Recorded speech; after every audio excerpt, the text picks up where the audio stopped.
In today's video, I'm going to teach you how to play old versions of Steam games.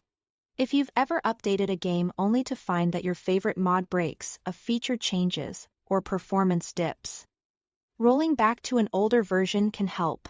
The good news is that, when developers make them available, Steam lets you switch versions safely without using any third-party tools. Let's walk through it clearly from start to finish. Begin by opening Steam and heading to your library. You'll see your list of games on the left. Find the title you want to roll back. Make sure you've got a stable internet connection since Steam will need to download files for the version you choose. And confirm you have enough disk space for that download.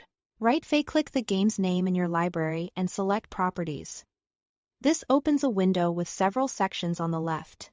We're going to use this panel to reach the settings that control which version you run. Click the Betas tab in that left menu.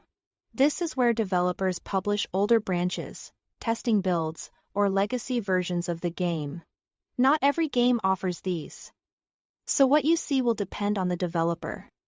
If T here is an option, you'll find a drop-down labeled Beta Participation. Open the Beta Participation drop-down and select the older version you want to play. The naming can vary. Sometimes you'll see precise version numbers. Sometimes labels like Previous, Legacy, or Dates. Pick the branch that matches the version you are aiming for. If the drop-down is empty or only says None, that usually means no older public versions are available for that title. Once you've made your selection, close the Properties window and wait while Steam downloads the old version. You'll notice the game status change to Updating, and you can track progress in the Downloads section.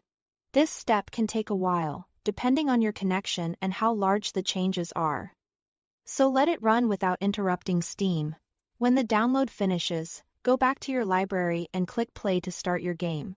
If you want to double-check you are on the right version, many games display a version number on the main menu or in their settings. Keep in mind that some newer save files may not be compatible with older versions, so consider backing up your saves before you switch. That's it. Thanks for watching.